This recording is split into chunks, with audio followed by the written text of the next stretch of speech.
दोस्तों, आज हम बात करेंगे कि मांस खाना पाप है या पुण्य। कुछ लोगों का कहना है कि मांस खाना अच्छी बात है, इससे हमारे शरीर को प्रोटीन मिलता है। तो वहीं कई लोग कहते हैं हिंदू धर्म में मांस खाना मना है यानी पाप है।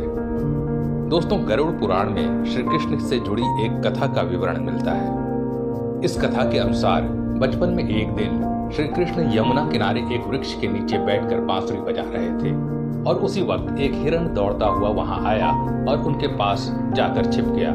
हिरण बहुत ही डरा हुआ था। तब श्री कृष्ण ने उसके सिर को सहलाते हुए हिरण से पूछा, क्या हुआ, तुम इतने डरे हुए क्यों हो? तभी एक शिकारी भी वहां आ गया और कहा, ये मेरा शिकार है, कृपा करके मुझे इसे दे दे। तब श्री कृष्ण ने कहा, हर जीवित प्राणी पर सबसे पहले उसका खुद का अधिकार होता है, ना कि किसी और का। ये सुनते ही शिकारी को गुस्सा आ गया। उसने गुस्से में कहा, ये मेरा शिकार है, मैं इसे पकाकर खाऊंगा, आप मुझे ज्ञान ना दें। इस पर श्री कृष्ण फिर से बोले, किसी भी प्राणी को मार कर खाना पाप है, क्या तुम पाप के भागी बनना चाहते हो? मांसाहार पुण्य है या पाप, क्या तुम नहीं जानते? फिर वो शिकारी बोला, मांसाहार पुण्य है या पाप, मुझे तो बस इतना पता है कि अगर मैंने शिकार नहीं किया तो मुझे खाना नहीं मिलेगा। मैं इस हिरण को जीव बंधन से मुक्त करके पुण्य ही तो कमा रहा हूँ, फिर आप मुझे क्यों इस पुण्य को कमाने से मना कर रहे हैं? फिर भगवान कृष्ण बोले, मैं तुम्हें एक कथा सुनाता हूँ, जिसे सुनने के बाद तुम ही बताना कि मांसाहार पुण्य है या पाप। फिर श्री कृष्ण बताते हैं, एक बार मगध में अकाल की वजह से अन्न उत्पादन कम हो गया। राजा को चिंता सताने लगी कि यदि इस समस्या का जल्द से जल्द हल न निकला तो संरक्षित अनाज कोष भी खत्म हो जाएगा। इसके बाद संकट और भी खतरनाक हो जाएगा। इस समस्या से छुटकारा पाने के लिए मगध के राजा ने तुरंत ही राज्यसभा में अपने सभी मंत्री और सलाहकारों को बुलाया और सभी से पूछा कि राज्य की इस खाद्य समस्या को सुलझाने के लिए सबसे सस्ती वस्तु क्या है।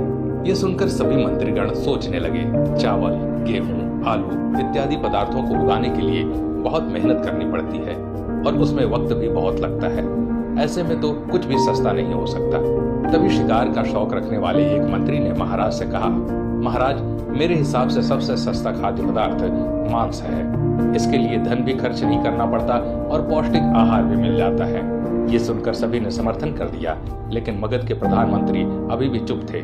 राजा ने प्रधानमंत्री से पूछा, आप क्यों चुप हैं, कुछ कहते क्यों नहीं? इसके बाद प्रधानमंत्री ने कहा, मैं ये नहीं मानता कि मांस सबसे सस्ता पदार्थ है। फिर प्रधानमंत्री उसी रात मांसाहार का प्रस्ताव रखने वाले के पास गए और बोला, शाम को महाराज बहुत बीमार हो गए हैं। राजवैद्य ने कहा है कि किसी शक्तिशाली देह का 2 तोला मांस मिल जाए तो राजा के प्राण बचाए जा सकते हैं। आप महाराज के सबसे निकट हैं, इसलिए आप जो भी कीमत लेना चाहें वो ले सकते हैं। आप केवल हाँ कह दें, मैं कटार से आपके दिल को चीरकर बस 2 तोला मांस निकाल लूंगा। ये सुनकर उस सामंत के चेहरे का रंग फीका पड़ गया। वो सोचने लगा कि जब जीवन ही नहीं रहेगा तो लाखों स्वर्ण मुद्राओं का मैं क्या करूंगा। सामंत जल्द से अपनी तिजोरी से 1 लाख स्वर्ण मुद्राएं लेकर आ गया। मुद्राएं देकर उसने प्रधानमंत्री के पैर पकड़ लिए और बोला, महाराष्ट्र में आपकी 1 लाख स्वर्ण मुद्राओं में अपनी 1 लाख मुद्राएं और मिला देता हूँ। इससे आप किसी और के दिल का मांस खरीद लें, परंतु मुझे जाने दें। उसके बाद मुद्राएं लेकर प्रधानमंत्री फिर सभी सामंतों के घर पहुंचे और सभी से राजा के दिल के लिए 2 तोला मांस मांगा, परंतु कोई भी राजी न हुआ। अगले दिन राजा सभा में आकर अपने सिंहासन पर बैठ गए। सभी सामंतों ने देखा कि राजा को तो कुछ हुआ ही नहीं था। प्रधानमंत्री ने उनसे झूठ बोला। तभी प्रधानमंत्री ने राजा के समक्ष 1 करोड़ स्वर्ण मुद्राएं रखी और कहा, महाराज, 2 तोले मांस के लिए इतना धन मिला है, लेकिन मांस ना मिला। अब आप ही बताएं, मांस सस्ता है या महंगा? ये सब जानकर सभी को बात समझ